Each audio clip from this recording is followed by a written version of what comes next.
Tell you about Legend Seeker and how you can support its development while getting some awesome perks.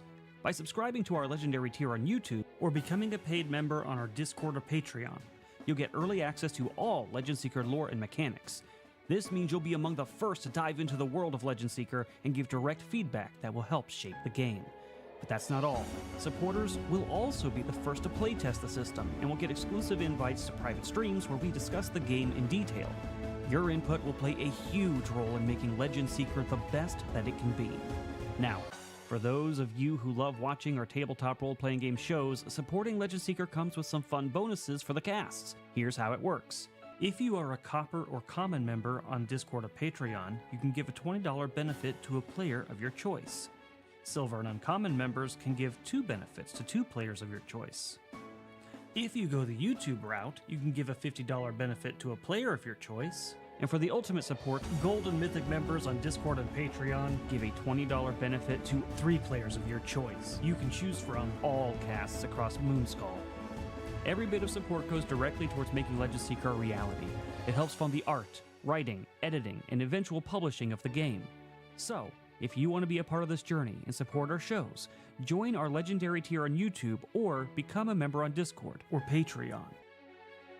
We couldn't do it without you, and we're excited to build Legend Seeker together. Thanks for watching, and I'll see you in the game.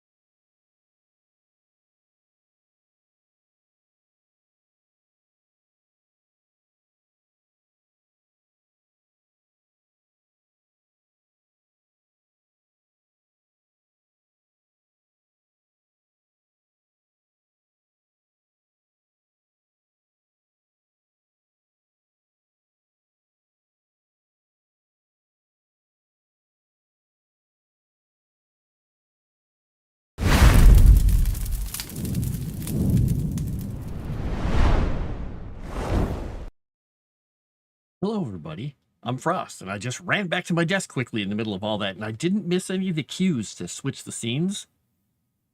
Well, maybe by a second or two, because one of my cats decided he was just going to start going, making the cat throw up noises. I'm like, oh no. So I hustled him outside. Yeah, he's been eating a lot of grass and shoots and things because, you know, spring is coming, and he decided to come inside and share with me. No. Coffee. That's what gives me the spring in my step so I can race cats across the basement and get them to the patio before they erupt. It is never a good sound. You are right. I love hearing it in the middle of the night when the cat's on the bed with me.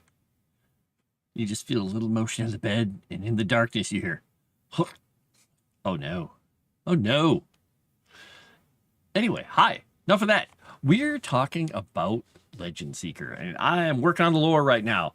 I am finally filling in the gaps on Xandria, Aquae Xandrii, in the parlance of Agrium in the old language. It is now called Xandria, named kind of after the god Xander, the god of justice and light, and going over the city. So, basically, if you look closely here, let's go close. You can see that the city is sitting on this kind of, it looks like an island between these 2 rivers, these freshwater lakes, and then they empty out into saltwater. This island, this entire island, is the city of Xandria. And to give you an idea, it's not completely packed. There are lots of different parts and greenery and like there are coliseums and circuses, the Circus Maximus type thing, not clown circuses. Where am I at here? Labels, Waterland Paths, symbols, overlay. There we go. This is the measuring tool. Give you an idea, in the scale units of the world, this thing is 28 miles across. So there are bits and pieces of this city everywhere. This city has been here for I guess I can turn that, I'll clear that off. This city has been here since well before the God Killer War. This city's been here for a couple of thousand years already. And it has spread. It has spread out. It is massive. But this lake here has been worked on and enlarged and changed. This is kind of like their harbor. Now, it's going to seem a little weird because they have their actual harbor here. And the way to flow out through all this into this is an actual inland sea. This is the Godland Sea. That's where the Godland Strait, the salt water comes through here, through the breakwaters, past the two of their castles. They're basically little military encampments and fortresses all on their own, into this massive inner ocean here, and or inner sea, and then they travel all the way up in here into the protected harbor. There's a lot of stuff that happens in this other lake, but it's more commercial stuff. So, massive city, massive harbor, with the sides of the area that have been worked by people for, a couple thousand years, leading all the way out into their ocean. So it's very protected. It's very hard to get any kind of forces in there to fight them because of all the rivers and everything, and they dominate. This is their home fortress. This is where they have all their stuff. Never realized how big that mug is. Oh yeah, this mug is huge. Look how big that mug is. It's bigger than my head. And I have a big face, so it's a big mug. And it holds a lot of coffee. And if you want to know my current mental state because of that, this coffee cup is about a third full right now. And I got this coffee cup, most of the way full recently. You may have noticed during streams that I drink a lot of liquid. I have a can of Coke here. I have this. I had a cup of water over there, but I drank all that. I am constantly drinking liquid. I don't know. I guess I like to be hydrated. Anyway, enough of that. We're going down into the city now. I've started describing it because originally I had ideas and thoughts, and I had written the word Xandria. And that's all I had in the document was Xandria. And I did call out some things in another part of the book here. But now I'm going into the entry here, kind of like I did for Knetsef, the big city that has the kind of Carthaginian harbor in its lake, or its river. Yes, Hyperfrost. For its river, over here. We'll go all the way over to Knetsef. This is where that other big city is with their harbor that goes into the Godswell River. All right. So, we're going to go back in here. The great capital of Agrium, the birthplace of the now diminished greatest empire of mankind, it is still a sight to behold, even a millennia after their fall. It's an ancient many-walled city and port that takes up the majority of the great island of Vestalia. Now, Vestalius is the person who founded Agrium way back in the day, with the gods walking along them, with them. And that's the name of the island, Vestalia. The port is built on the great inner, the great inner harbor lake to the northwest of the main city of Xandria, and indeed has its own official name. It's Portazandria, similar to, we have Portaxia for Artaxia, we have Port Castra. The original place of Castra basically got sucked into it, so now it's all just one place. And that's just their way of labeling things most of the time.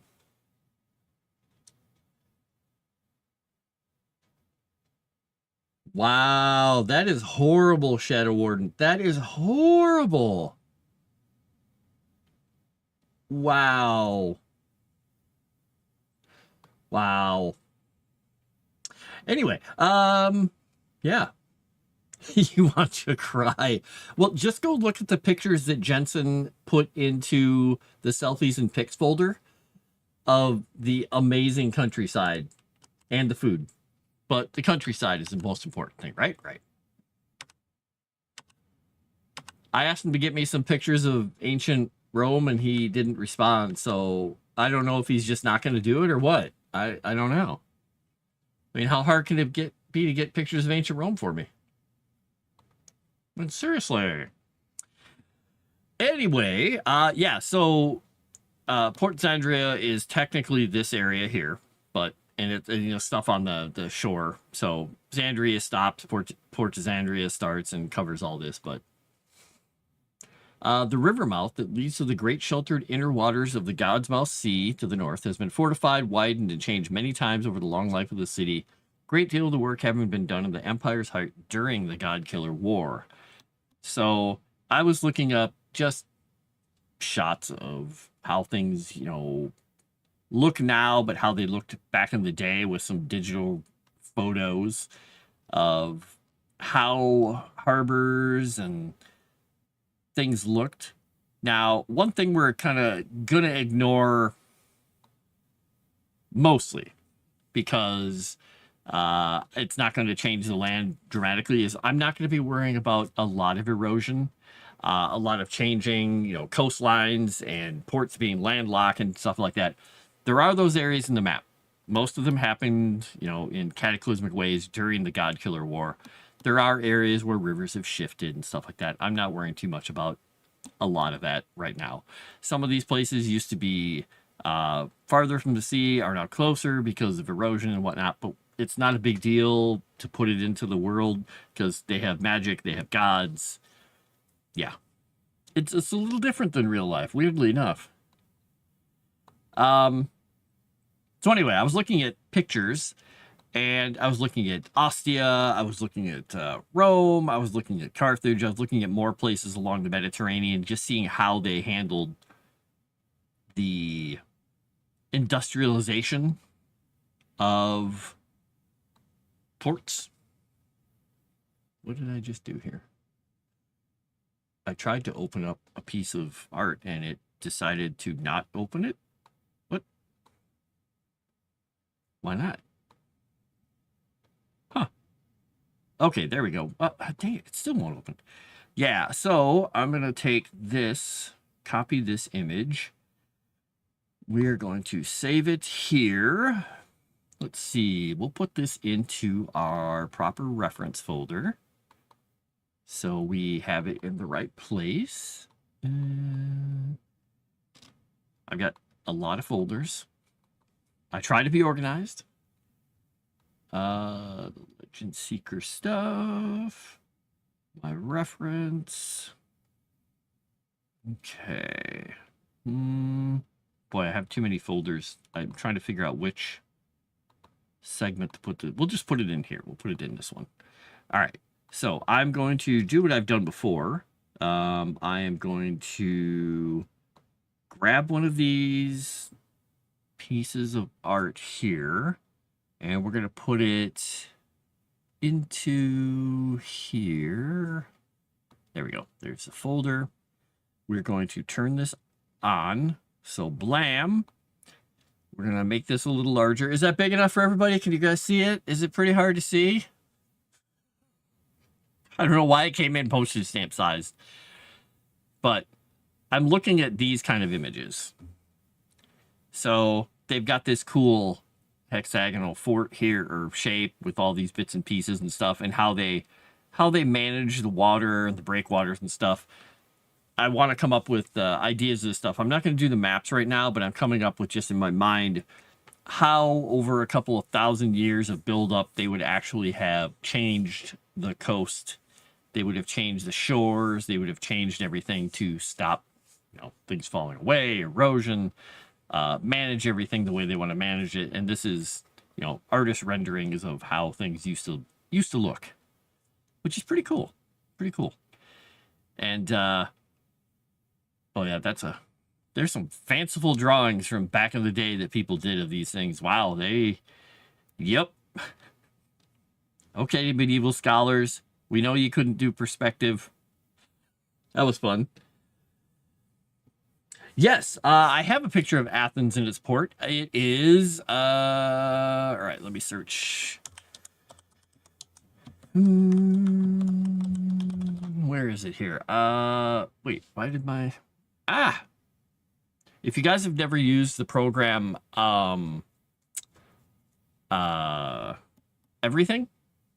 I would recommend it. What did I call this thing? Did I not call it? Did I name it Piraeus?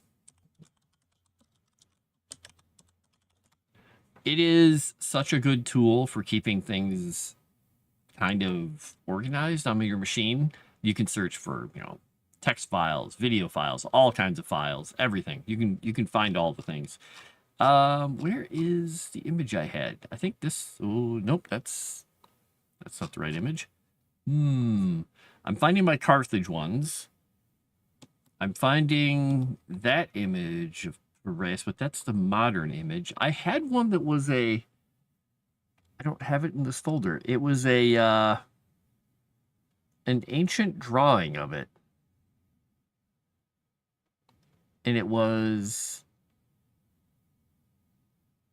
Okay, yeah, that one's not the good... That's not a good one either. This one is interesting, but it's kind of... Well, let me just show you this one. This one is...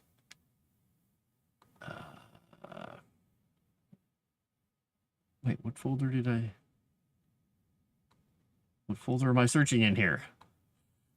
Where did I put it? Did I put it... Oh, I think I put it one file up. Huh. It can't find this image. Why can't it find this image? Let me refresh it here. And by it, I mean OBS is struggling right now. Nope. I see that one. I see that one. Where the heck did it put this thing? I'm most confused. It's in this folder, but it's not?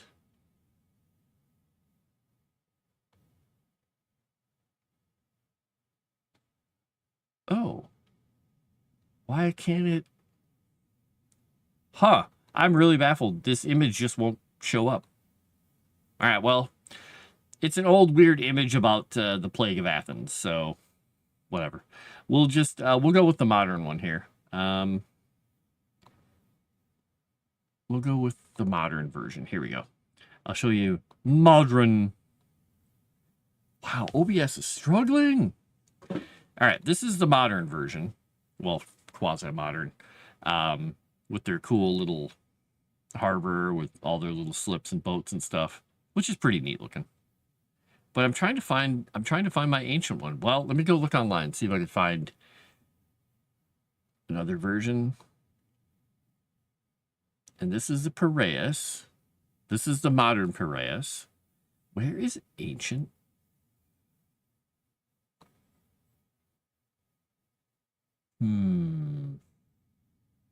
Because that has the long walls. All these drawings are horrible. Because it's basically the port and the Piraeus and everything. It basically connects up to the ocean with this long section of stuff, but I can't find an actual good image of it. I just went to one site to download it and it says nope.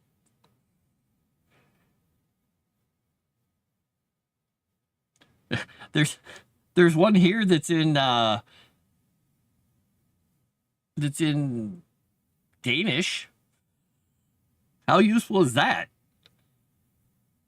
What the heck?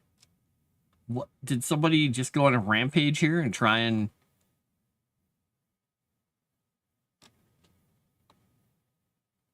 wipe this stuff out from the internet? Yeah, the long wall fortification to keep it... I don't know. It's really weird that I can't get these stupid things to download. I'm just going to close that and I'm just going to pretend it doesn't exist. Right? Right. Alexandria is good too, yep. Yeah, there was a series of walls to protect the road because they had the Acropolis up here and these walls ran all the way down through everything, all the way down to surround the Piraeus so they could still, they couldn't be cut off from their port. It's pretty cool. This old memory is going, wow, there you go. Well, the fun thing about it is I have everything like super organized. Though, in addition, I have like a folder where I put like new stuff I grab if I can't think of what folder to throw it in. I throw that reference in there, and I must have taken some of the files and copied them over, but I also left them in that reference folder, so it's finding them in both when I search. And I was like, why am I in this folder? It's got a whole bunch of just random crap. It even had pictures of gargoyles, because I had found some pictures of gargoyles that I thought were kind of cool since I was, working on Flarp. Poor Flarp. Have you heard the tale of Flarp the Pitiful? Flarp the Flightless? The tragic tale of Flarp the Flightless. All right, we're going to go back up to here. I want to look at one more thing.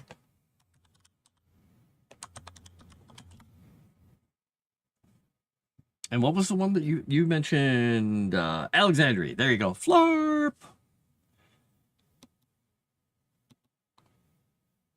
Yeah, Alexandria. The big open port.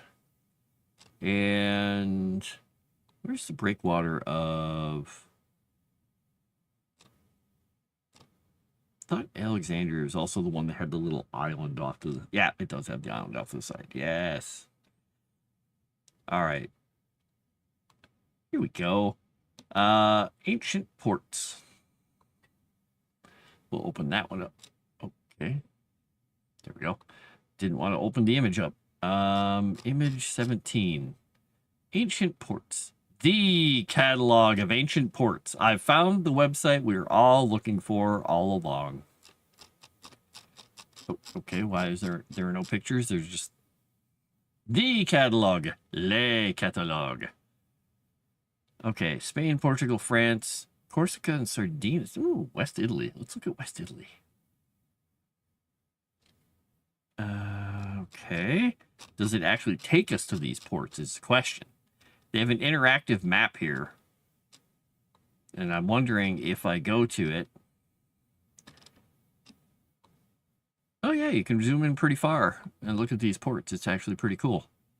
They're not ancient. I thought it was a catalog of ancient ports and stuff like that, but nope. But they have some cool ports in here. Because, like, I will show you guys this page really quickly. All right, let's add a new window capture. We're going to do ports. We're going to say, okay. And we're going to do this. But we're going to move that off in its own little blarb, so it's easy to find. That's not it. Why is it not? All right, let's try and grab this page again. Now, let's see. Ports. There we go. All right, so we got this cool little thing where you can zoom all the way into the ports. And you can look at all the little bits and pieces. So you can go all the way around the entire...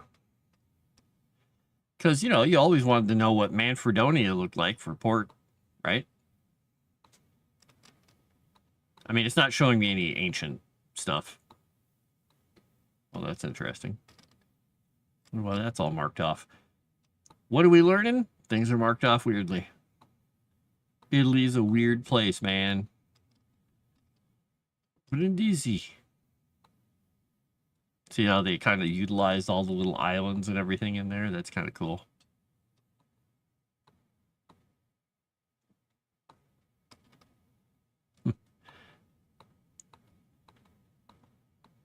It's quite detailed.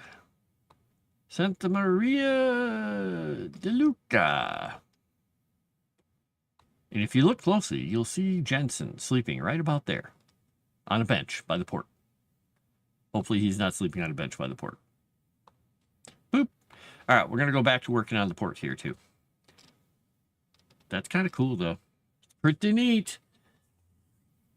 Flarp, is that another nerd reference I don't understand? No, from the last stream, I came up with an NPC that is Flarp, the Flightless. He's a one-winged gargoyle. He used to, in the heyday, around the time of the God Killer War, he was a messenger between the temple priests of different parts of the kingdom of Thalasia, and he would fly back and forth and bring private messages between the high priests and the other priest kings, and or not kings, but the high priests of the other parts of the temples. And he got injured slash damaged and lost one of his wings. And rather than them fixing him, they just assigned him to. They said, okay, he's going to go guard a temple. So he sat down in the temple, and all the other gargoyles pretty much started picking on him. And he can no longer remember his name because they called him Flarp, because that's the sound he would make trying to flap his one stone wing. So he got depressed and frustrated and withdrew from the world and went to sleep on top of the building and slept through the God Killer War and hundreds of years afterwards, only to wake up to find the temple in shambles. The whole city around him had been swallowed by salt marshes, and all the other gargoyles that he had known are gone. And that characters may meet him. They may run into him. He kind of sits out in the salt marshes and on old parts of buildings and watches the people in the villages, the remnants of the people who used to be the ones who created him back before the God Killer War, which is now, 1,200 years later. And he just watches them because he's afraid to go interact with any of them. But if they can make friends with him, they have a lot of knowledge because he has a lot of information. So yes, he's a pitiable creature. Just taking a nap at midnight. He might be taking a nap at midnight. I'm sure Italy is totally safe for that. You take a little nap in the harbor? Wait, that sounds like a mafia thing to do. Wait a second. No, don't take a nap in the harbor. This suddenly sounds like something Camellia would be arranging. Sorry, I got to quickly put a little bit of Neosporin on the little hole in my leg that I was gifted by Calvino, because Charlie tried to jump up on my lap at the same time, and they both got a little startled with one another. So I ended up with a hole right in my knee. Anyway, so yes, that's the tale of Flarp. Flarp the Flightless. Too late. Oh yeah, he goes on the death counter. Oh well, he had a good run. All right, so we were talking about Xandria, the approach, the port.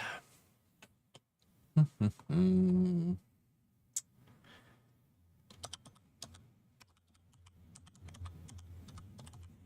going to put Port of Xandria as its own little entry here, right below it, because it's going to be important enough that it's going to have its own informational dump. It is Holy Week, that's true. He's there for the right time. He can go hang out with the Popety Pope. Maybe sit in the Pope Mobile with him. Maybe sword fight with some palms. Who knows?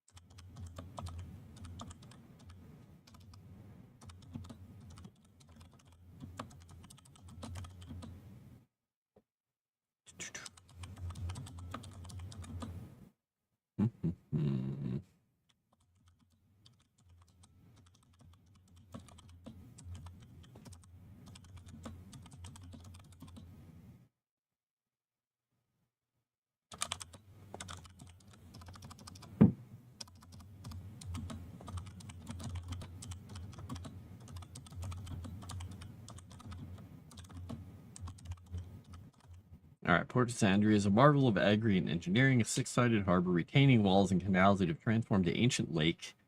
And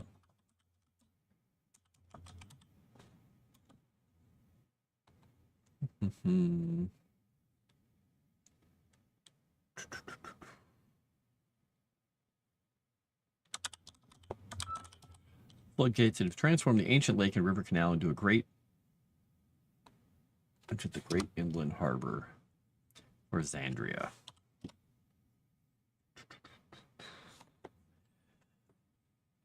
Crescent laughed at a pun. Screenshotted. Wait, did I make a pun? I think my memory's going. Maybe.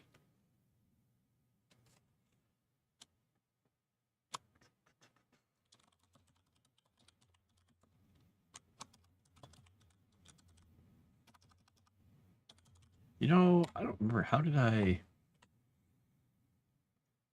lay these out in do this?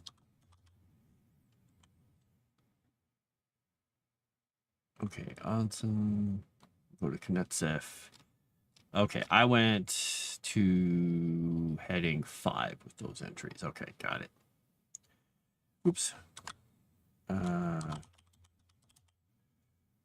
Back over here. We'll shut that off. All right, we're gonna go to heading 5 so we can delineate these, but they'll be different in the sorting. Memory's going into coffee. Get that shark video. Get the shark to the shark video. Yeah, I don't think everybody knows about the shark video. I should probably throw that into memes or something, huh? It was a good video. Let me copy that. I'm going to throw that into... Yeah, I'll throw it in the memes. If you want to know what she's talking about.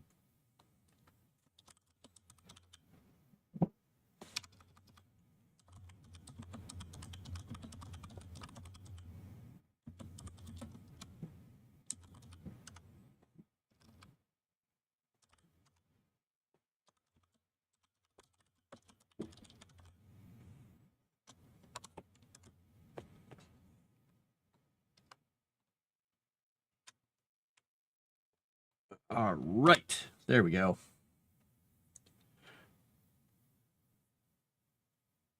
Hey, there she goes. She got it. Not abusing. Abuse those mod powers. It's perfect.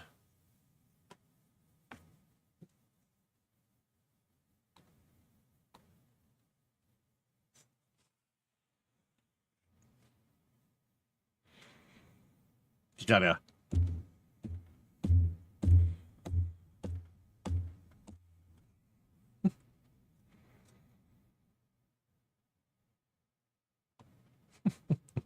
And you just put that on repeat for about 10 hours. And you're good to go. And the best part is she got that out there so much faster than I could even get it from where I had it into the memes. So it's almost like she's good at her job. All right.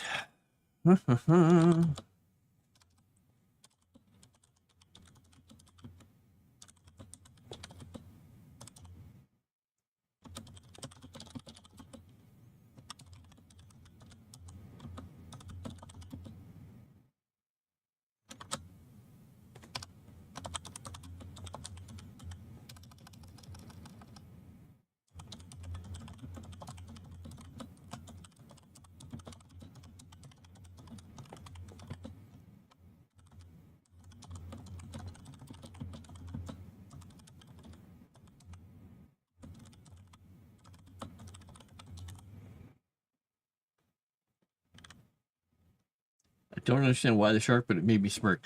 I don't know. I guess shark, because it's a sea shanty. It's a shark.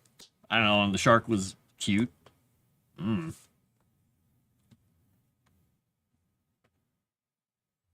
military quarter. This quarter of the city is home to the main forts of the Standing Guard of Agrium, the Expeditionary Forces, as well as the militia training grounds.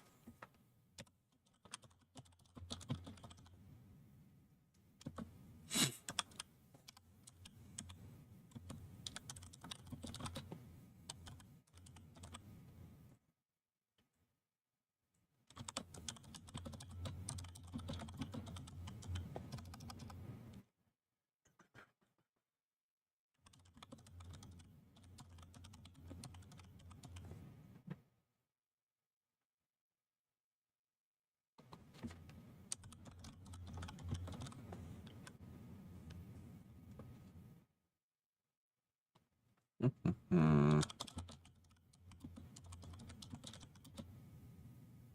What would I call this? Um,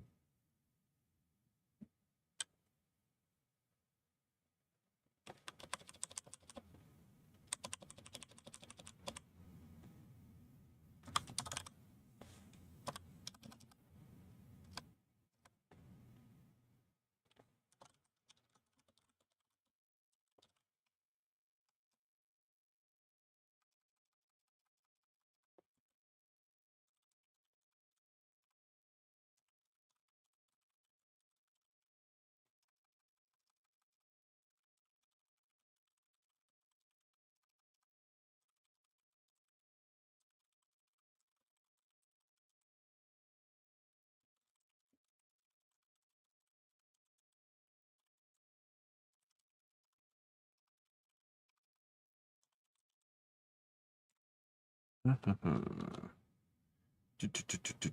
do I want to call this though? I'm trying to think what I want to come up with a name for the quarter of the town that is more for entertainment and where you go for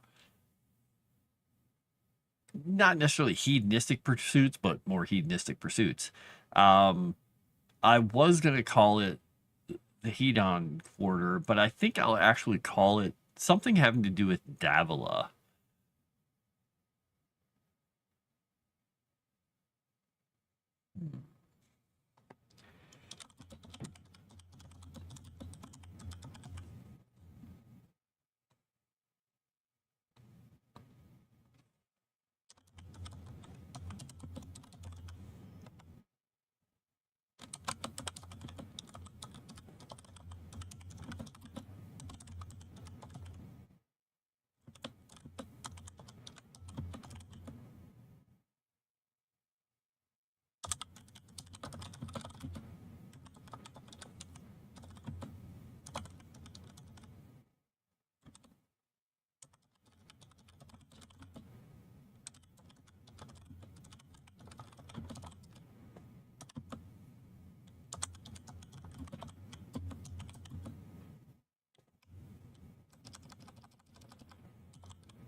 Be a good word for that too. Uh,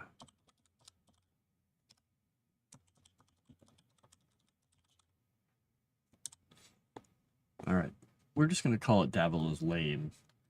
A main thoroughfare of Xandria, it abuts and bleeds into the military quarter, mirroring the flirting relationship between the two hot-headed immortals.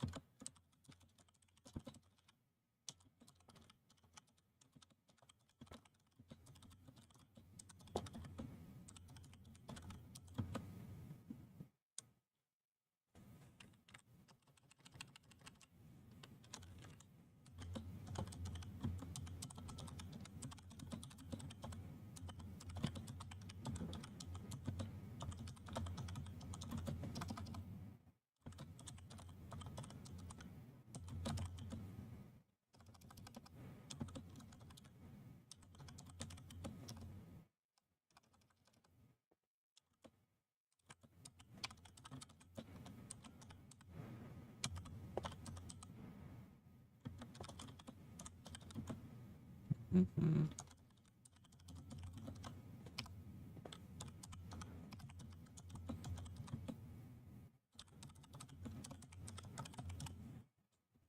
Let's see, witches.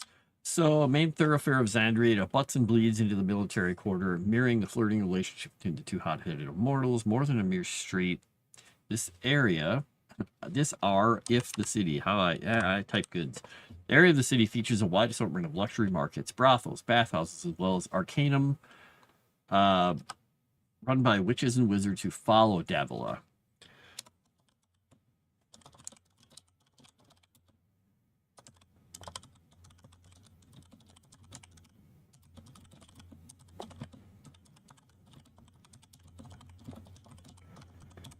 If you're seeking indulgement or indulgence, we'll go with indulgence. This area of the city likely holds what you seek. Um,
Let's see.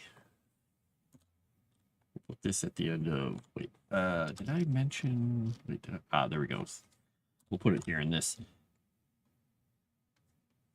If you're seeking indulgence, this area of the city likely holds what you desire. We'll use the word desire again. No night in Xandria to be remembered avoids this area. That doesn't sound right. No night in Xandria to be remembered.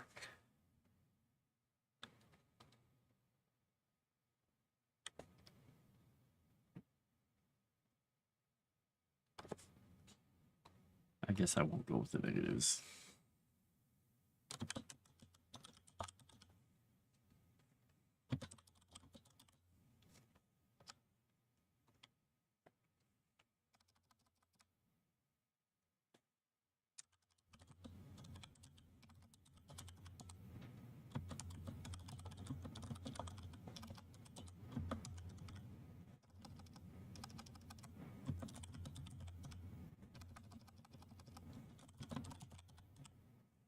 All right, we'll put that. Whoops. Oh, gosh. I'm hitting all the buttons. I'm hitting too many buttons, people. Too hyper. I had too many cup of shark coffee.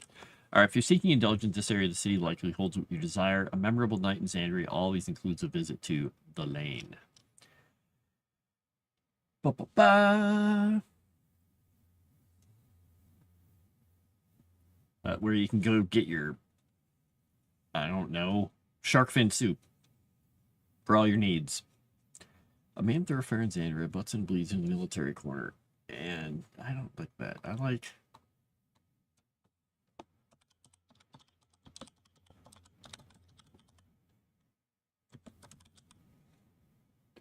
The main thoroughfare of Xandria, it abuts and nestles seductively into the military quarter, into the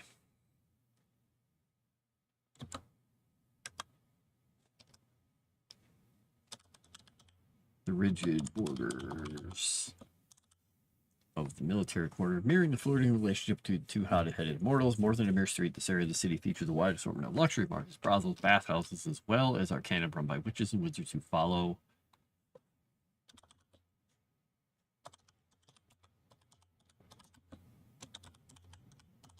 the hedonistic goddess Dabila. She's hedonistic. She wants what she wants. She's also the goddess of revenge, but we just won't talk about that part. Chrysanth abusing something. I'm shocked. Are you shocked? Are you really shocked? All right. What are some other parts of the city? I mean, we're gonna have the market quarter because we have to. We're gonna have the harbor, but technically we already covered the harbor. We are going to have the temple quarter.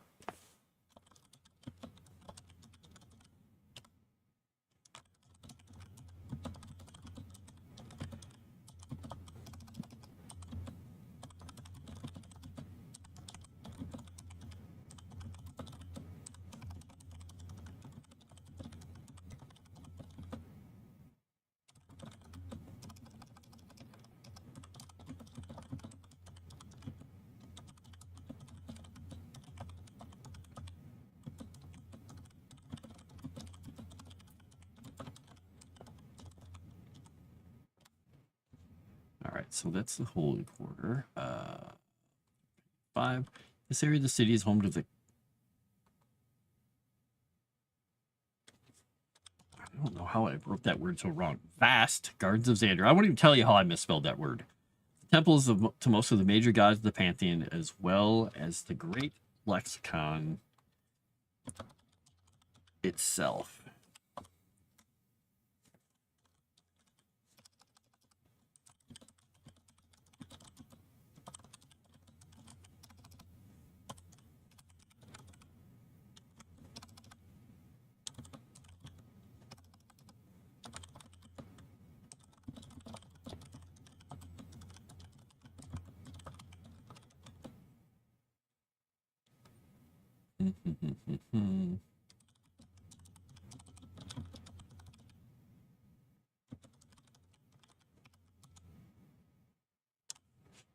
We'll say temples. There's no K in temples. I type all the good. I'm still getting used to this dang keyboard. It is so super sensitive. I can just tap these keys lightly with the finger on the edge and it will put the letter in.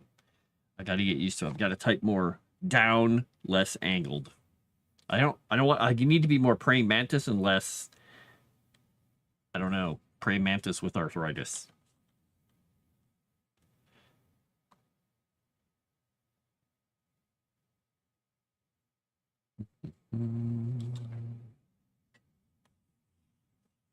Hedonism can just be eating a lot of food. Yep, and that's why they have all the markets. Everything to whatever sort of excess you want.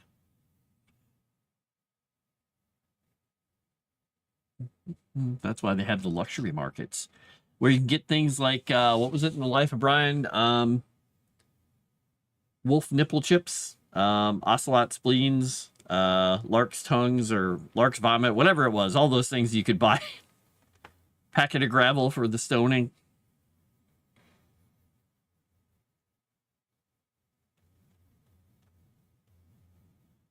All men enter the holy quarter. Some of the temples require donation for access to the interiors.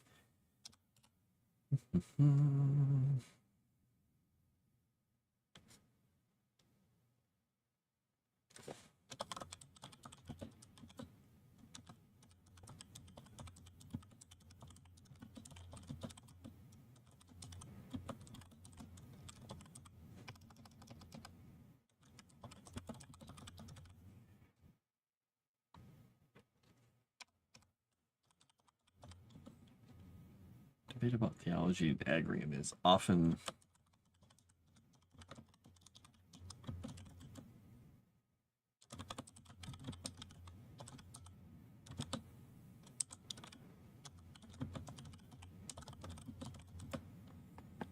what would you call that? Boop, boop, boop. Where'd my window go? I lost my window. A window.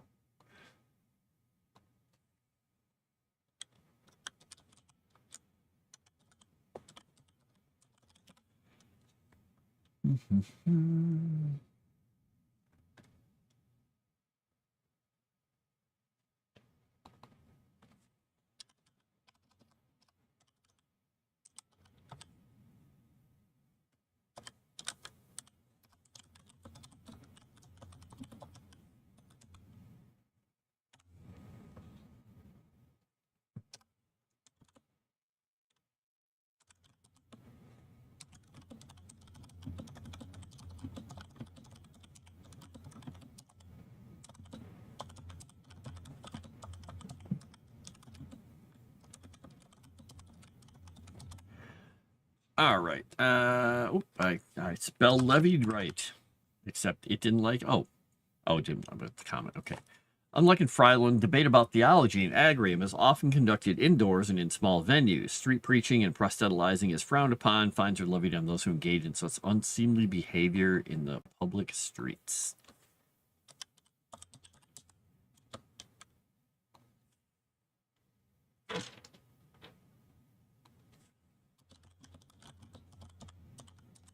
Debate about theology and other it's often conducted in small venues. Yeah, because in Fryland, they'll debate about anything, and a good argument is like, we're going to have this argument right here in the Rathaus. Everybody's going to be sitting around drinking. These two guys are going to go at it for an hour, yelling back and forth about their subject. They're going to have a good old argument and emerge like maybe not friends, but probably rivals still.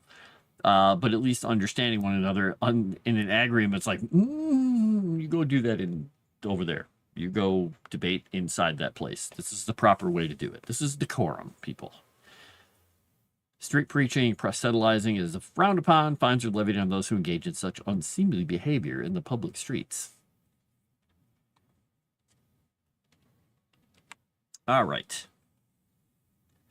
The keyboard is very quiet. Yeah, to me, I can still hear it, and I love it. But this mouse, even though it's wireless, and I got more batteries for it to have extras, but I got AAAs, and these are AA batteries. Oops. So hopefully this doesn't run out of batteries right now until I get more batteries.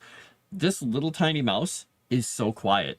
When I click it, that's the click. I don't know if you could even hear that. Unlike my old mouse, which is like, kerthank. Yeah, I really like it. It has little rubberized pads on the sides too. It's just a little tiny little razor mouse. Uh, like the idea there's a community that doesn't know how to grow food. They just pray to a god of agriculture. Please bring us apples and pumpkins and some of those little leek things. I verily say unto thee, bring us beans. Beans! I think those people would probably be considered a burden by their god eventually, and he would just say, oh my god, I'm so tired of sending beans to these people. Plant a bean, for goodness sake. Well, there is Arendor and there is Nia. Nia! Arendor is more nature takes over. Nature is all. Nature overcomes. Nia is more like, you know, if you planted these in rows, and if you rotated your crops, and hunted these deer and things kind of in seasons, you could manage them really well. Which is, you know, the kind of back and forth with the god of nature and his kind of acolyte slash counterpart who became a god. I need a new mouse. Left mouse button is all clicked out. Yeah, this one's pretty cool. I like it. It's really small though. It's very small. If you see here's the mouse. Here's the palm of my hand. It's little. It's a little mouse. So it took me a little bit of time to get used to it. But it works really well. So I like that.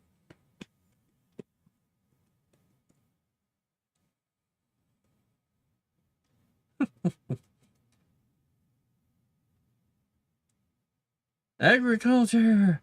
Not giving you crops, grow them, and I bless them. Bless the beans. All right, so we got the military quarter, Davila's Lane, the holy quarter.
Yeah, I'll go this way.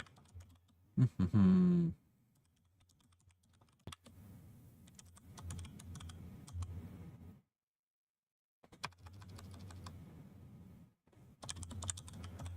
right, the learned quarter.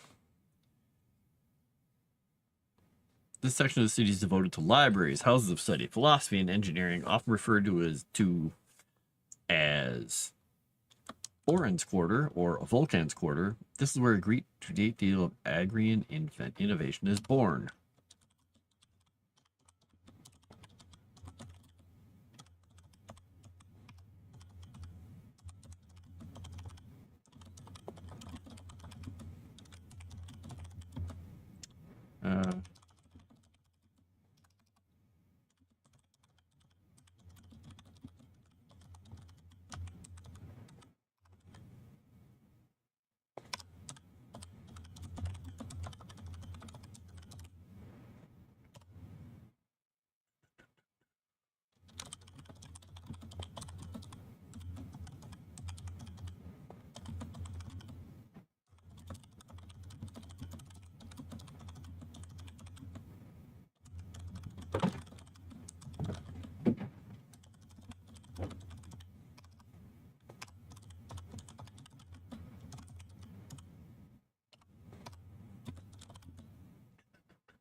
typed that word totally wrong. I almost turned headmaster into hamster. Head hamster. The head hamster.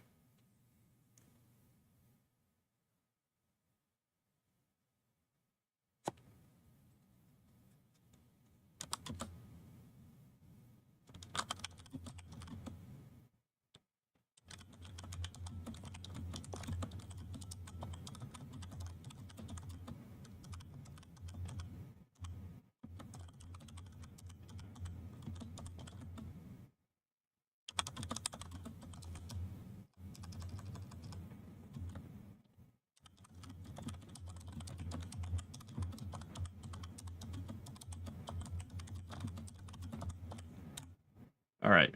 The finest smiths and engineers are here, applying their trade and passing their knowledge on to trusted acolytes and apprentices.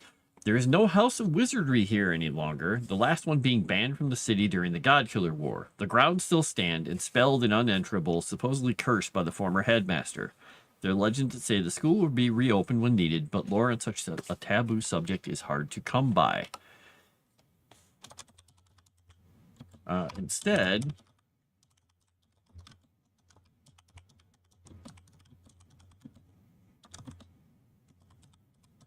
to Ulpia, because there is down here Ustra, Ulpia, and Pulum. There is a wizard's place there. Where is it?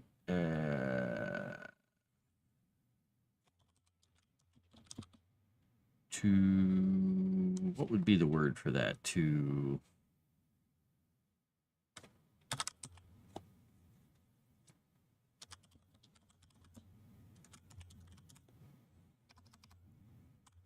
Instead, prospective wizards are sent to Ustra. Yeah,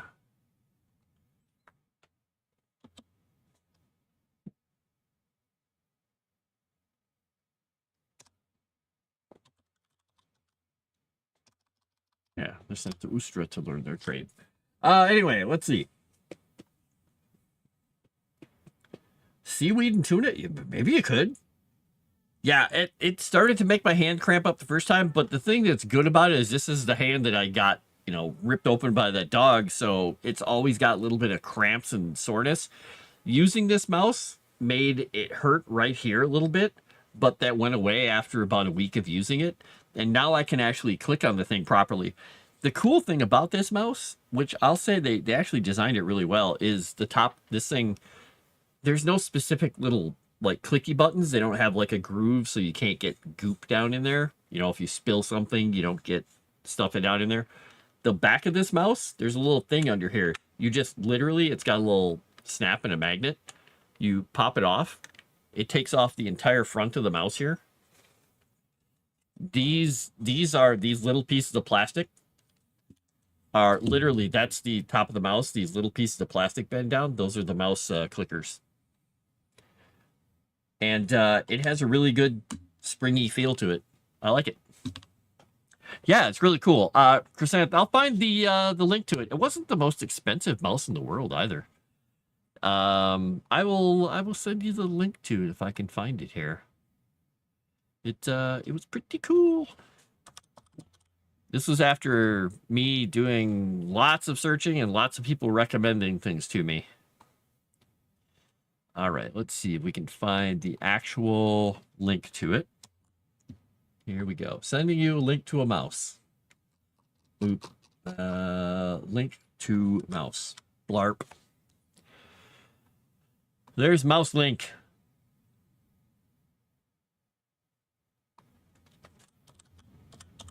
And it is wireless though. So if you don't like wireless mice, you wouldn't like it. And the keyboard's there as well. I'm giving it a shot, but I'm kind of sold on it so far. Boop. All right, so there's my map. And I was trying to say, there's something else I was going to say about this. Oh, if anybody gets one of these, one thing you got to know is when you pop this thing open, battery,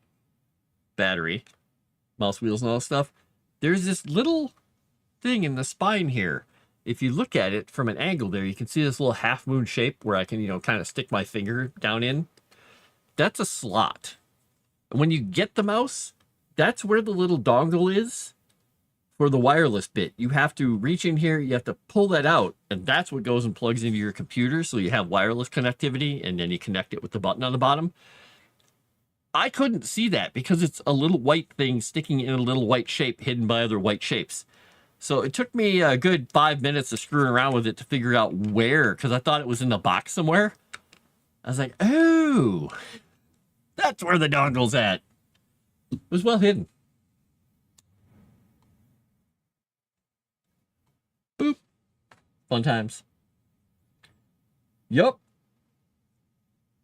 Yeah, the little dongle thing. I did not know that the thing was in there hidden. I'm like, okay, that's nice, because if you take it somewhere, you can hide the dongle inside. It keeps it with it. I'm like, okay, that's a very clever design. I like it. Good job.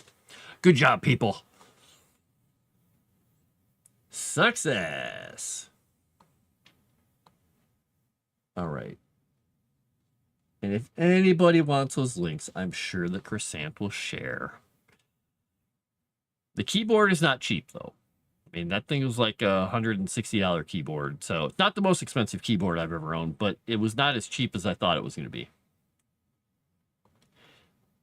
And the mouse is like, I don't know, like $50, something like that. I think it's like an $80, $70 mouse, but it's on sale. So it's a pretty good deal. It's a pretty good deal, let's just say.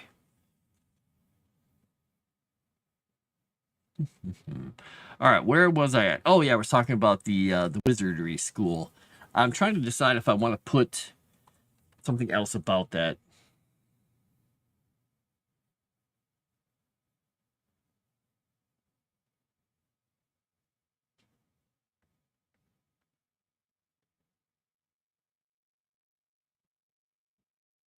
Because I mean, this would be kind of a fun little I love throwing these little things in here for DMs to go through, because I love that when I was a kid, if I read something in a story, I'm like, oh, I wonder what's in that building. Nobody can get in there. Or wait, what if the guy mentioned a thing? And you're like, because Fritz Lieber used to do that. He'd mention thing in passing, and you're like, what did he mean by that? What is that? Partly it was just filling the world up. Partly it was just a storytelling device. In here, I put this. There's no House of Wizardry here any longer. This one has been banned. It's like for 1,200 years, this place has just sat there, just unchanging, not crumbling. Nobody can enter it. And then somebody could make up an adventure that's just like, one day, there's like, the front gate is open. And people are like, and then people are like, oh, we could walk into the gardens. I don't think we should walk into the gardens. That place has been closed for like a millennium. Nobody can go in there. And then somebody starts walking in, and then maybe it spawns a whole adventure of the wizardry school opening, and the people having to decide whether or not they're going to allow it in the city, and blah, blah, blah. Could be fun. The Nugget sharing. Are you naive? Maybe. Oh, look at that. Mouse and keyboard. Don't give me attitude. Hey, aren't mods supposed to have some sass? Sass.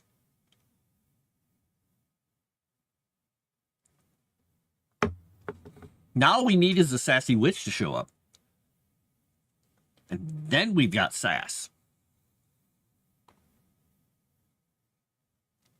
I'm going to go down. I just thought of something. What page am I in? I'm on page. This is page 55.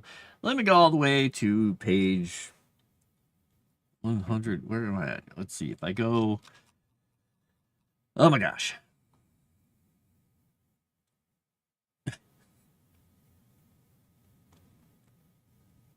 Here we go. Okay, sorry. I had to go way down. Ooh, what was that? Oh, there we go. I just clicked on something. Leading to an influx of explorers, blah, blah, blah.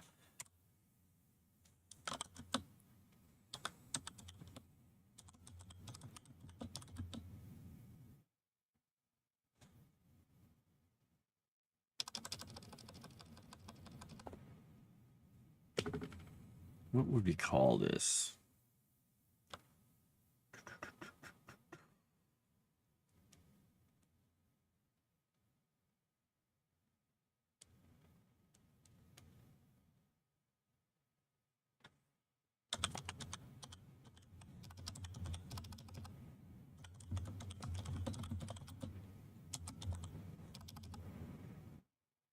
I gotta look up something really quickly. I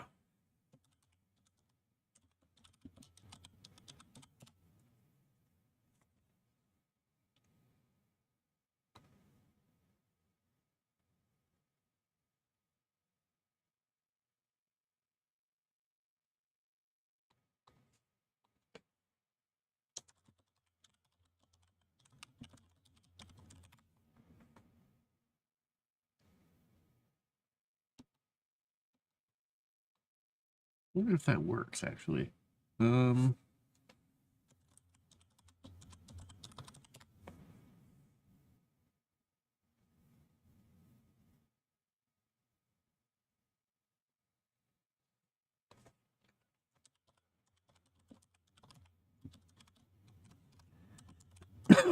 Excuse me. Boy, I did just get a bug in my throat. Oh. Hopefully that was just a dust mote. We'll pretend it's a dust mote. For all I know, it was a piece of cat hair. Dragon ate too much. Jezebel's spirit released a nugget temporarily. Wow. Frost wants sass. Sarcasm not good enough. Hey, speaking of sass, it's Cajun Corey.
All right.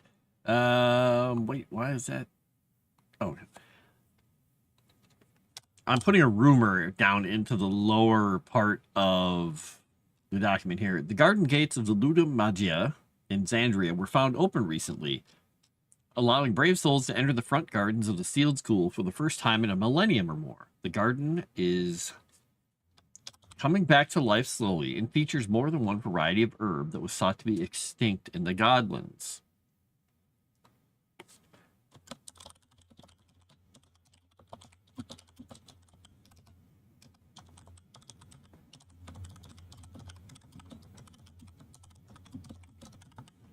Could this mean that the school's doors will open soon as well? Because this way we can just leave little ideas, hints, thoughts, adventure hooks here and there. All right, learn quarter.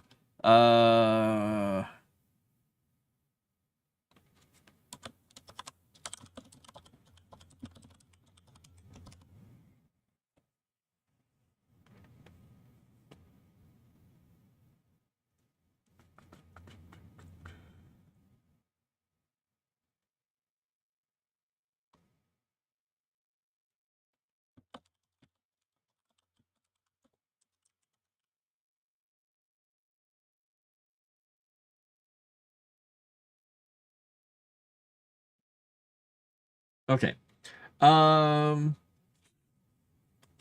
Sass? No. Smartass? Yes. No pun entrance? I once entered 10 puns in a joke contest. I didn't win. No puns intended.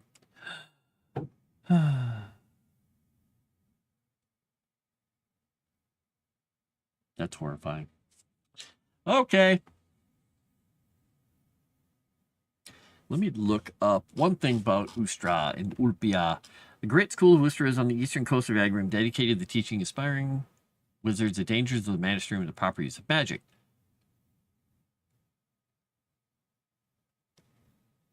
Do, do, do, do, do, do, do.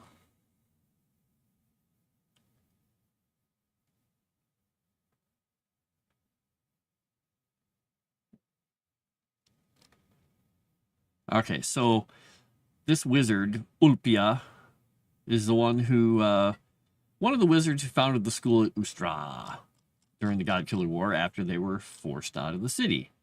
Let's make sure that we have...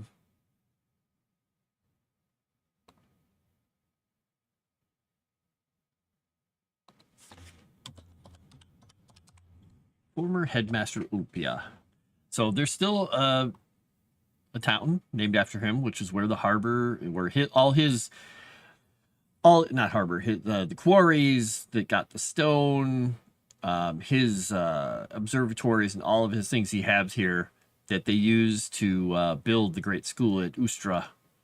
And this is where they fled off to, or shouldn't say fled. This is where they were sent to because they were no longer allowed to practice in Xandria because of some things that happened during the God Killer War. There was some magic misused and some horrific things happened. And then everyone in the city was like, we are not going to allow people screwing around with that kind of stuff to be in the city grounds here. You go learn that somewhere out where nobody cares if you blow up a mountain or invert the world into some horrific mirror version of itself. And how's everybody doing tonight, by the way? Is everybody having a good night? And are you looking forward to, Easter weekend? We got Good Friday coming up. All that fun stuff. I didn't get to go to a Thursday service, so I didn't get to go to a Tenebrae service or anything like that. You know.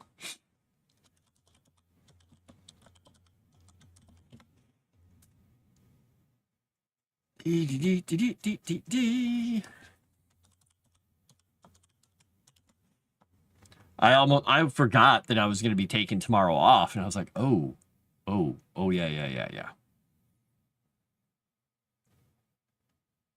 So we'll see. But anyway, yeah, I took tomorrow off so I could have the day off, and I took Monday off because I have to use some time off. And Monday is my anniversary for work, and so people are all like, "Yay! Hey, wait, you're taking the day off?" Like, yeah, I'm not going to be that far away. If you want to say happy anniversary to me, it's not that big a deal. So I'm going to go have lunch with some people. They're sending me something at my house on Monday. And they wanted to know what kind of flavors I like the most out of a whole list of flavors and if I had any food allergies. And I was like, no. So of all the flavors of cake and everything they said, I said carrot. To which they replied, hey, that's pretty fitting given that Easter's right around there and spring. Like, okay. It's all about rabbits, I guess. Gonna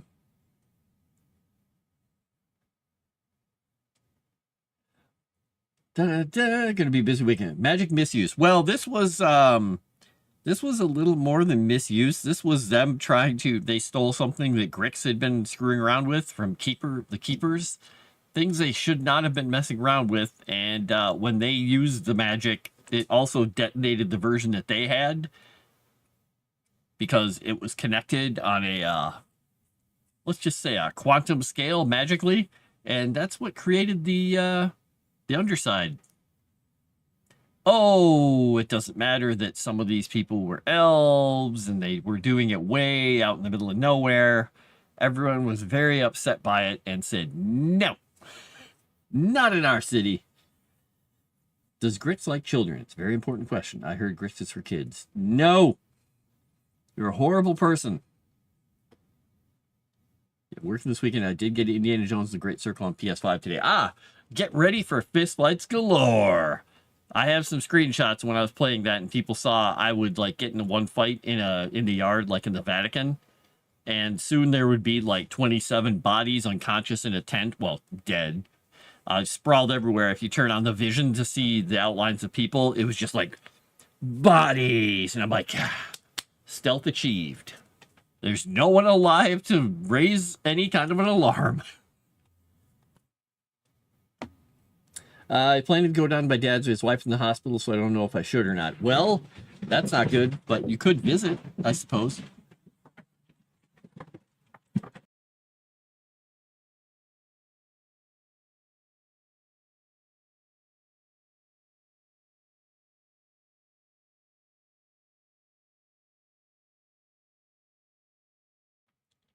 I want to go see what they just did. They knocked something over.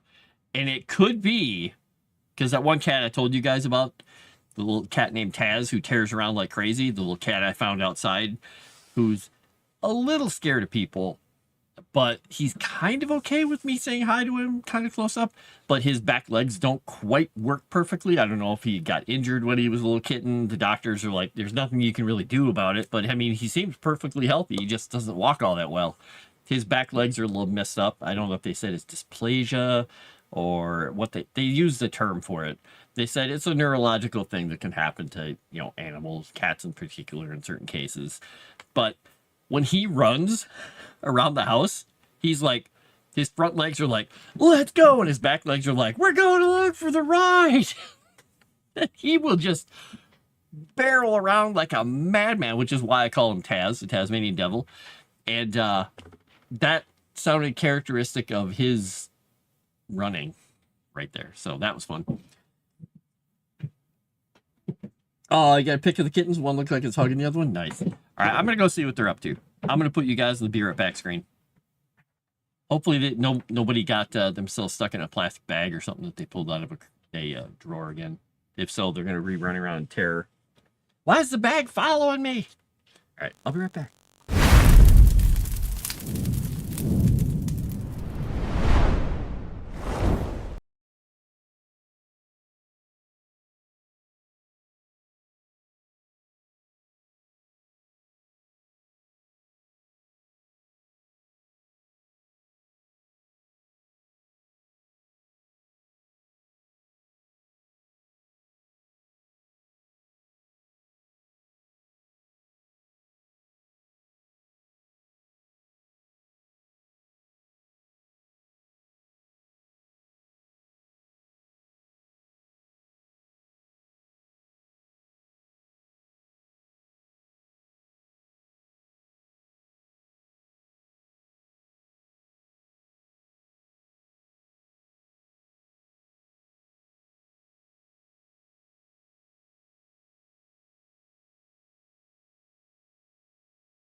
Misplaced my invitation to dinner on Sunday. Oh, Secondhand shop. That's horrible. Hey, it's Bap. The chair. So, it was innocent fun had by cats, but also made me kind of laugh, and I was very annoyed with them because they could have broken something. I have very tall ceilings, and above my refrigerator is a cabinet with glass fronts on it. And normally I'll put large things up there like big pictures or vases and things like that, or cookbooks, because it's not the easiest thing to reach.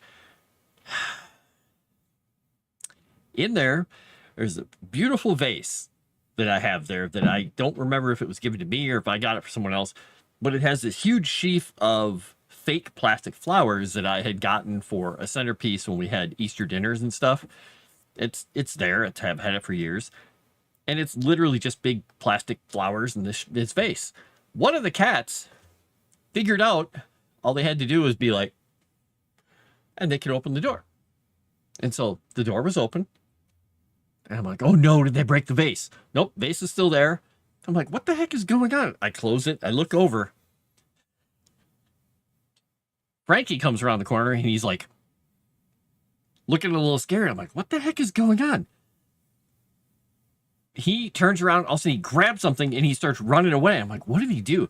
He grabbed one of the stems of flowers. So he's like a bullfighter or a Spanish dancer. He's got like a long stem in his mouth, the big poof of these purple flowers in his mouth. And he's like running away with it because he's like, mine. And the other cats are like, what has he got? And they're chasing him around. And he was trying to get away with his prize from everyone else. I'm like,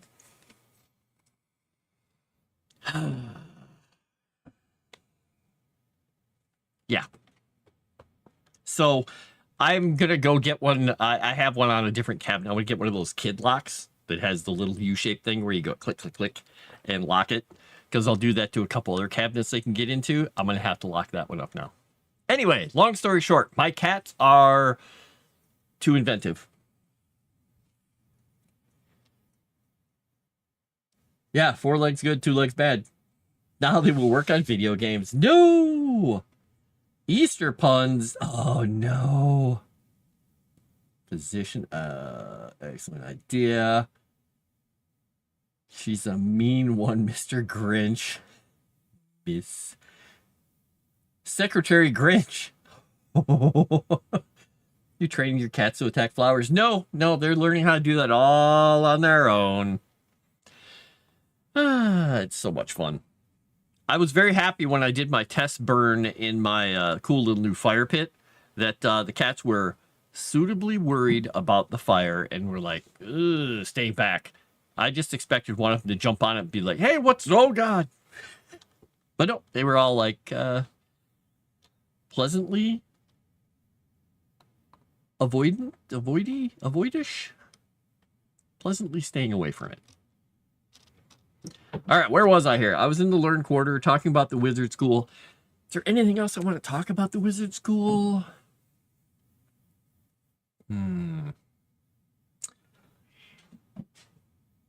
Sent.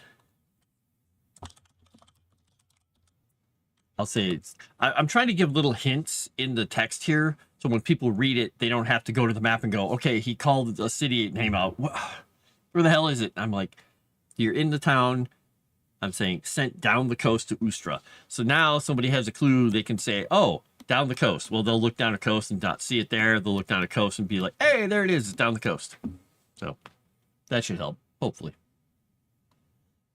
Breadcrumbs. Breadcrumbs, people. Breadcrumbs.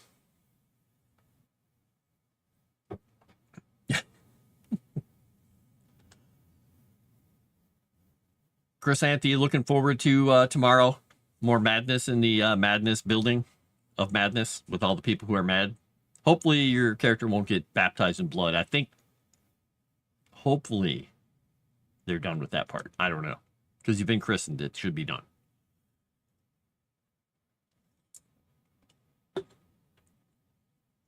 Marashi may want to hit you with all the blood types, but who knows? It should be interesting. Godwin will protect me, right? Right! Godwin's all about protecting other people. You may have noticed after that initial whatever was going on, he hasn't been doing as much of that. Eventually, we're going to learn more about our characters' backstories and our characterizations and everything. And you guys will notice a couple of very interesting things about Godwin, which will be... It's not stuff you guys haven't seen in other games we've done with Savage Worlds, but it'll be fun. It'll be fun.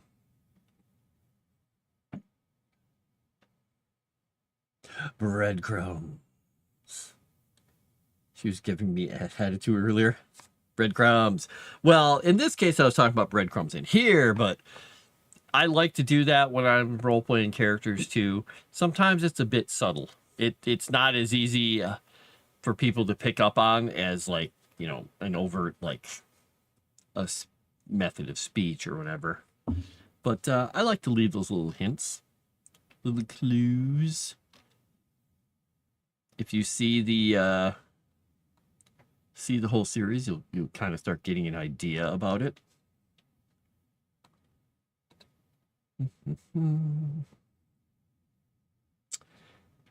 All right, so I went into the Learn Quarter. We got Devil's Lane, got the Military Quarter, we got the Learn Quarter, we got the Holy Quarter. I guess I can go into the Market Quarter.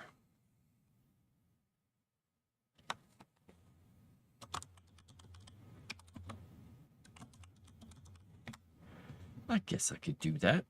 People need to buy things, right? Shopping day.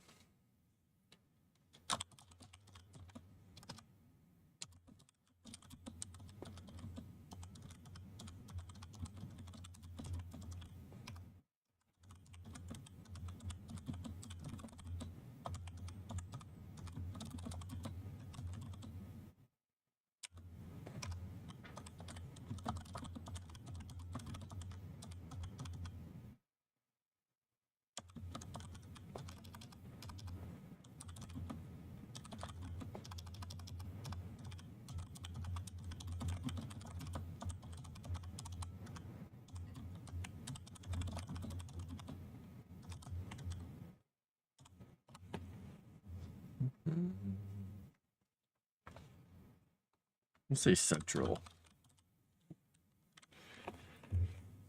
Sebby's going pretty hard with that. I think she's taking Bloodlust literally. Yeah, she's doing it figuratively and literally. Attitude is her second language.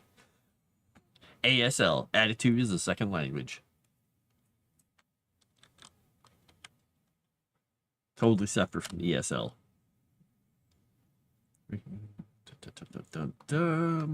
I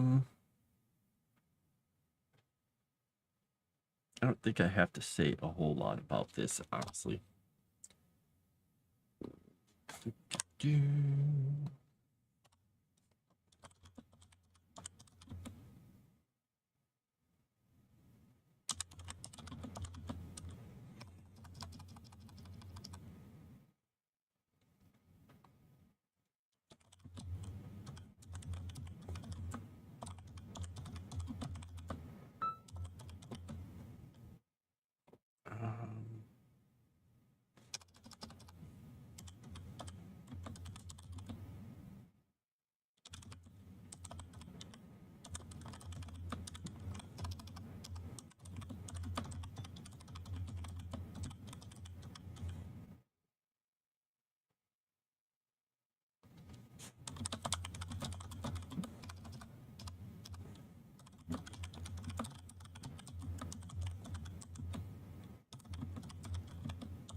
Both secondary harbors and dry docks for shipbuilding can be emptied and flooded, have the water levels changed due to clever engineering and magical apparatus developed over the long life of the city.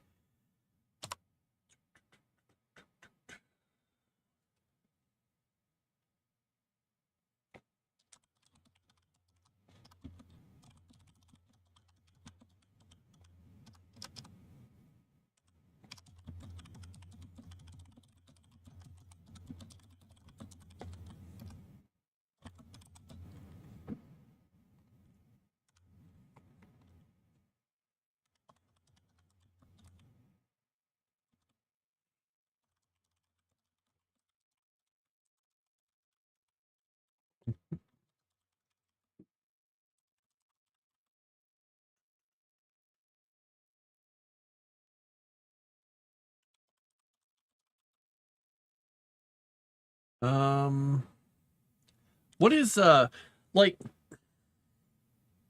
I should find out from Erudai if what are some other creatures that breathe fire that aren't necessarily dragons? Like, does he have drakes in here? Does he have? I mean, are there other fire breathing creatures?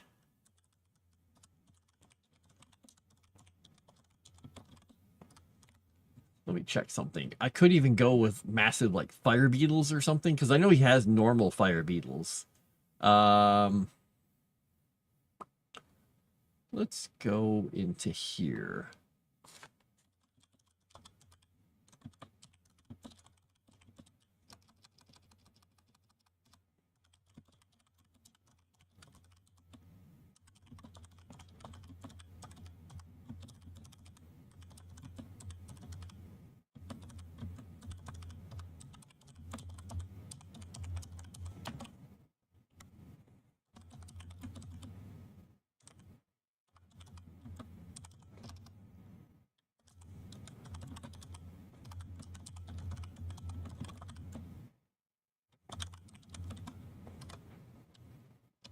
Okay.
I thought Italian was your second language. Fire breathing cows. Ooh, bombardier beetles. Yeah, I'm trying to think if there's like fire beetles, some kind of beetles, something that people won't be incredibly empathic with and won't necessarily be like, oh my God, we got to save it. Take them out of there because these people are being cruel.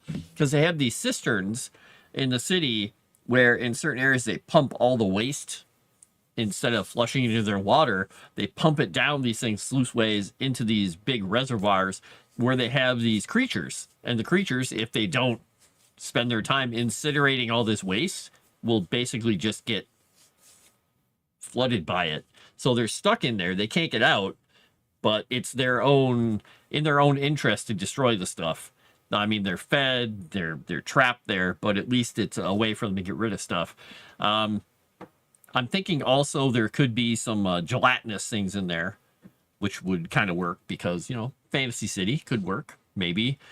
Some other things that eat waste would probably be good in there, but you have to be careful having too many monsters in a city because then it feels like they've overcome nature. It's much more brutal and interesting to think they found something that made fire and they're like, hey, chain one of those in there and pump the waste at it, see what happens. And it's like, it's not very nice, but these people are, they ran an empire. They're not here to be nice. They're here to be in control. Demons breathe fire. Chrysanth is a fire flower. Whoa. Oh. Excuse me.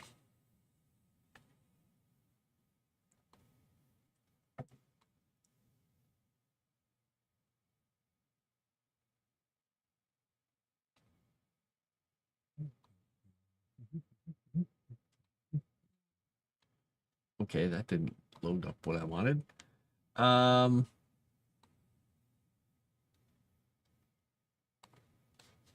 right, let's go here.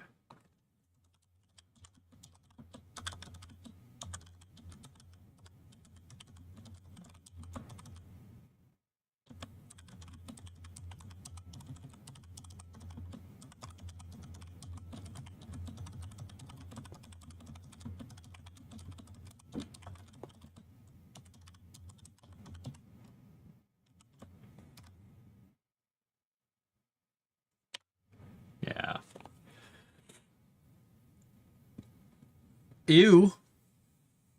Gross, Gino. Thanks.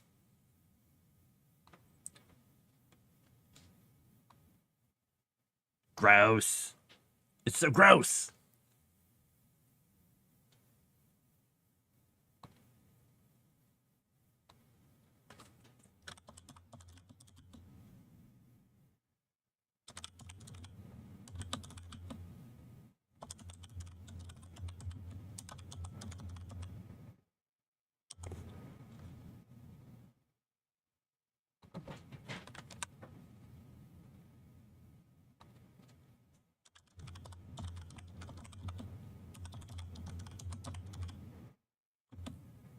Arr.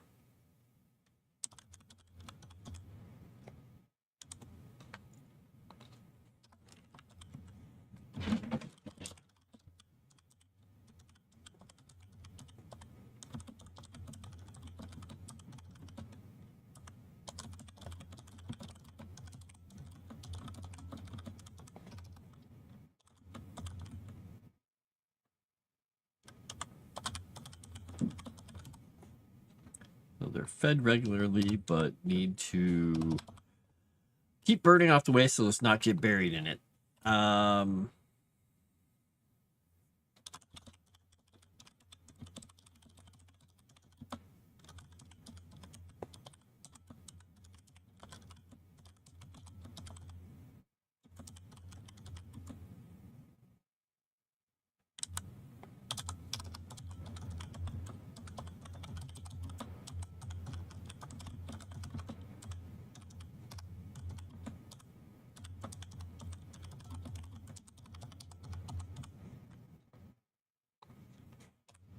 In addition, more than one gelatinous creature roams the deeper cistern tunnels, sweeping them free of debris and corpses. Because why not, right? I said it so Chrysanth doesn't have to mark it in her book.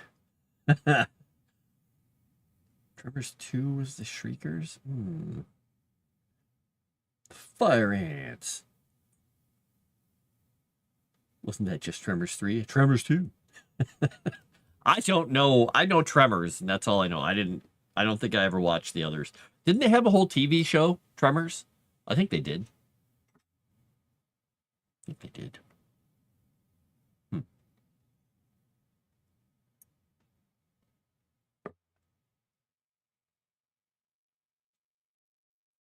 Wait, they shriek and shoot fire? Wow, they sound nasty.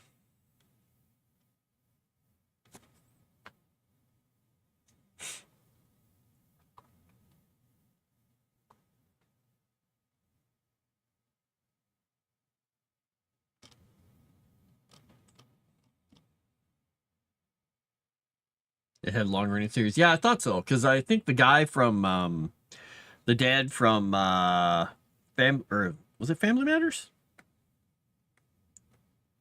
Now I'm totally misremembering the show, Michael J. Fox. Not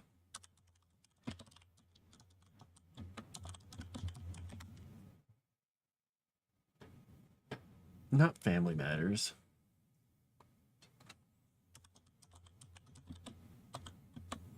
That was the show with the guy from Die Hard, right? Family Ties. Family Ties. Can't believe I couldn't remember that. That's what I was trying to remember. Family Ties. Oh, okay. That's great.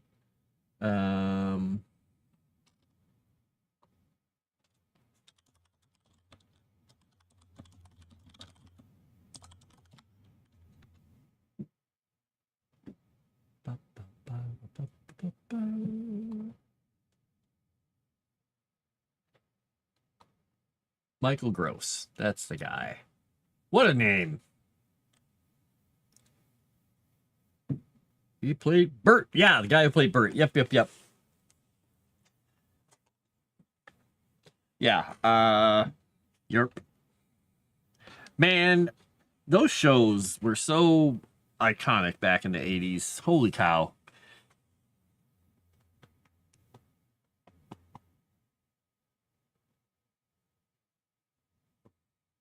The fact that they had the one son be the smart clever, but kind of a little less than empathic businessman kid who was totally a Reagan Republican in a house with the hippy dippy parents who had driven around when they were kids or younger in a VW van, those hippies or whatever. It's just, that's just fun.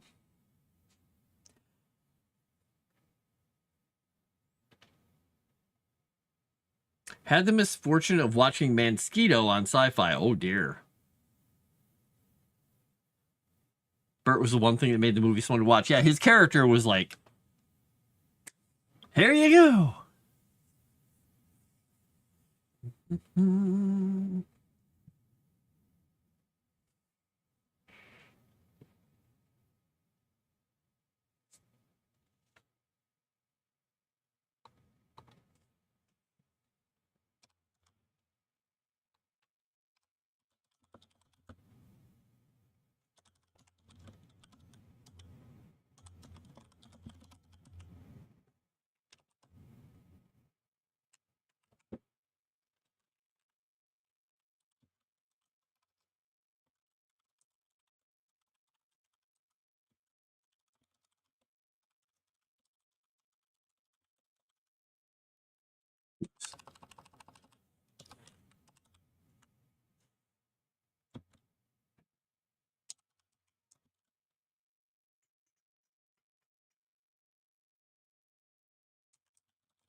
Okay, I'm just making some notes on the God Must See, the thing that's inside the little headland between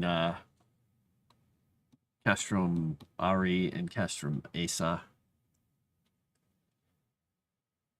There's 7 of them now? Oh my gosh. You know, when I was a kid, I think I told you guys this story before. I had a retainer in the top of my mouth because I had to get braces and had to hold my teeth in a specific position.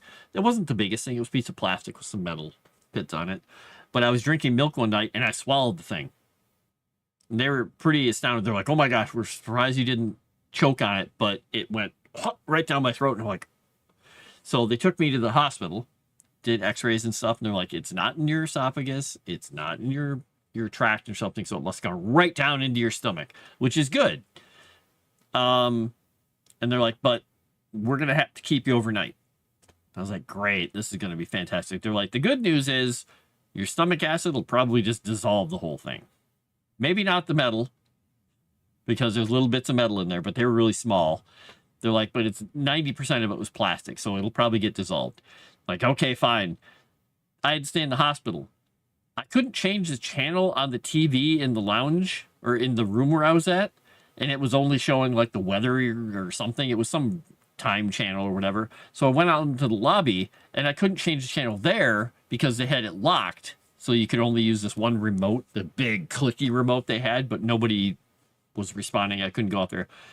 I sat there, you know, worrying like all evening, watching stupid TV shows. And the dumbest show in the world came on. If anybody remembers this, Manimal. If you've never seen Manimal, go look up the trailer for Manimal. Wow. 4 Fright Nights, original sequel, remake sequel, and novelization prequel novel comic book series. Wow. Criticless. I've still never gone to Criticless. That's crazy. Crazy. Yeah, Manimal was just weird. People, TV shows. Yeah, it was 1983. That was the year that I did that. It was a banner year for me. I shouldn't say I was a kid. I mean, I was a kid. I was a teenager, but still.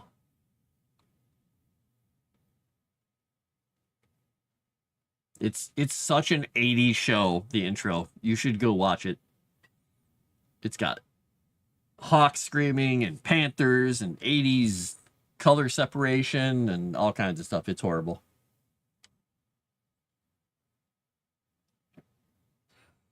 I know there's a girl on it that I think maybe it was on Fall Guy? No, what was she on? She was on something else. I can't remember.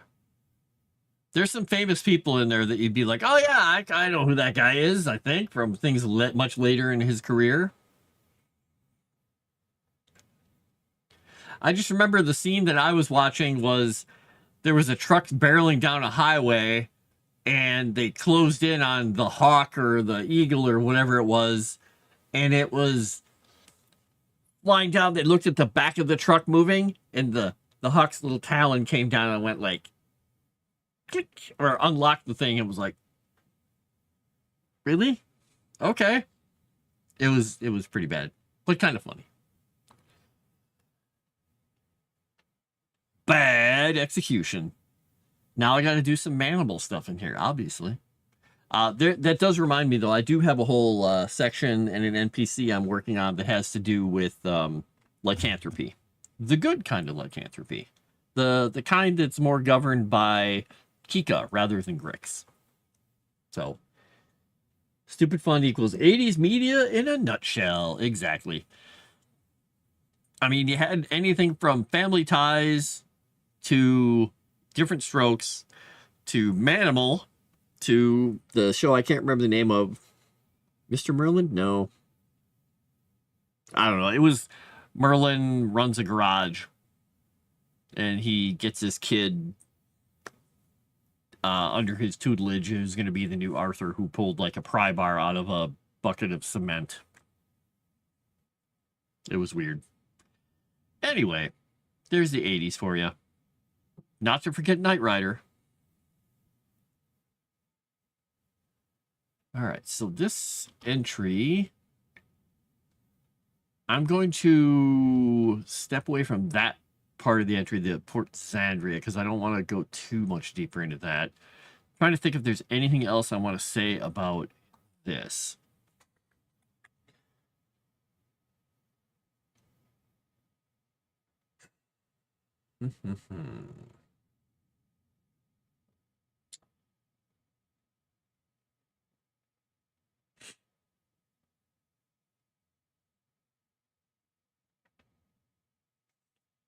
Do I have this town actually listed on here? Oh, interesting. I do. I have a city listed in here that does not.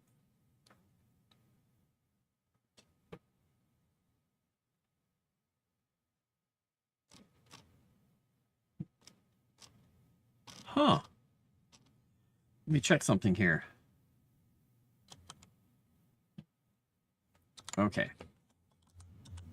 Because I just, this is why I read through these things, because I have things named differently in two different spots here. Because this is the name of this city. I think I changed the name, but I didn't change it over here. Solar Remnant, blah, blah, blah. Governor Sturga. Responsible for a great deal of agricultural production area. Port Sturga. Okay, Port Sturga, Vindonis. Okay, good. All right, so yeah, I'm going to go back to Agrium and change this. This is why I read and reread and reread over and over and over, because I have so many entries in so many areas that it's inevitable that I'm going to get to one of these and just realize, oh, that's wrong. All right, Utsya. All right, is Sturga connects them to Agrium via the ocean trade routes. Deepwater port flanked by formidable defenses greets sailors, and the city itself remains. Okay, ancient Agrium fashion is the only sign of its age. Deep forests under Uchia's control are selectively cut for maintaining the navy. We'll go this way. We'll change that entry. To maintain the Navy of Agrium, forestry there is closely policed by the local magistrates and councils. Okay. A-Team, Airwolf, Miami Vice, Greatest American Hero. Yeah, Greatest American Hero was such a good show. Weird. Airwolf, good show, but weird. Blue Thunder. Another good show. Very weird, but good.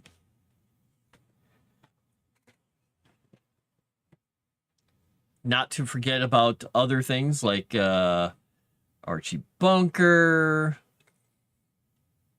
And what was the other one I just thought of? It just popped into my head when I was thinking of those. Hill Street Blues.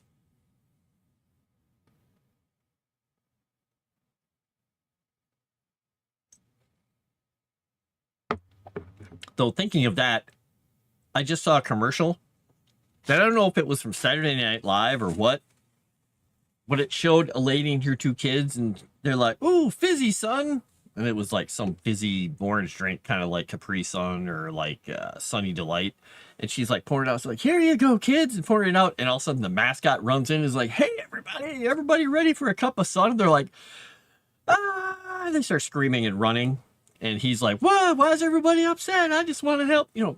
And he's just running after them. They're screaming and running, and they go hide. And at the very end, it fades to black and goes, boom, boom. Law and Order, Special Victims Unit. Like, oh no!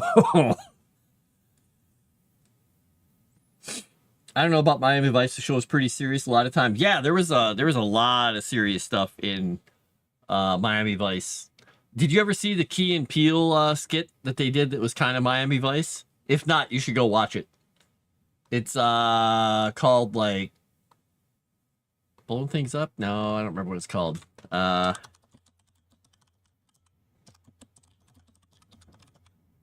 Was it slow motion? Key and Peele. Explosions in slow motion. Key and Peele. Yeah, go watch that one.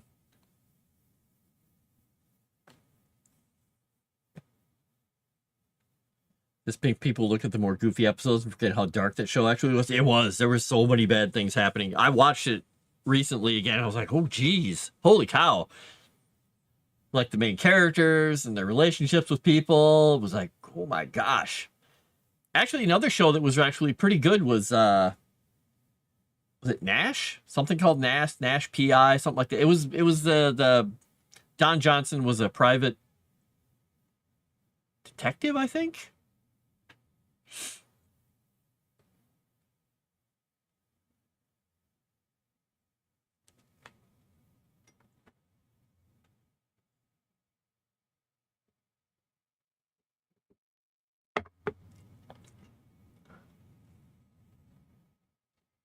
All right, so I got that.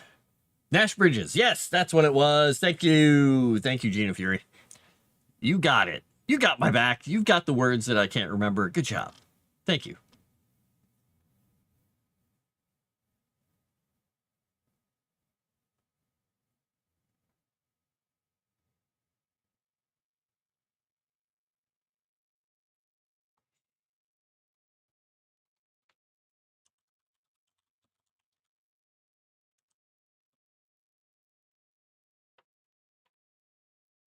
Someone called Steve Austin in it.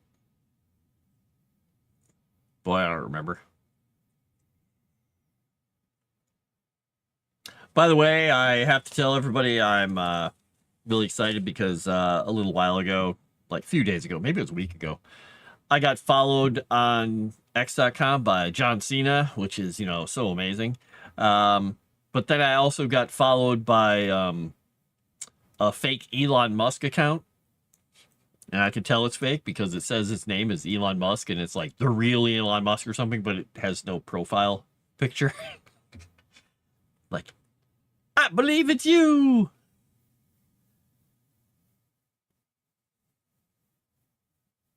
And I also got followed by a whole bunch of bots.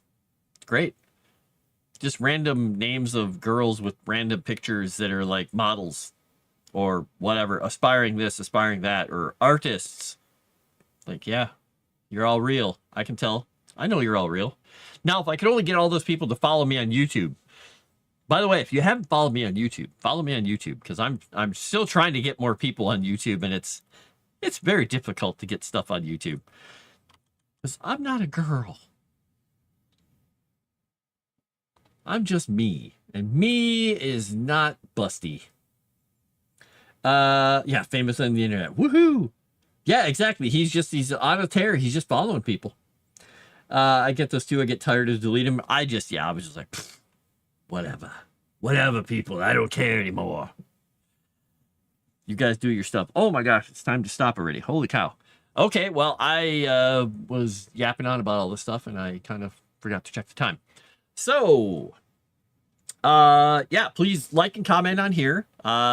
Take a peek at my link tree and go follow me on all the things, please. Give me all the follows and please leave a comment and a thumbs up on this one. If you have any more ideas for pranks, like from the other week, if you pray to Shrine of Kika, you may get a prank played on you by her or her little fae helpers. If you have any idea for pranks, throw them into the comments, please. So I'm going to get the heck out of here, and I will talk to you all later. Have a good night, and I will see you tomorrow night for Strange Eons. Good night.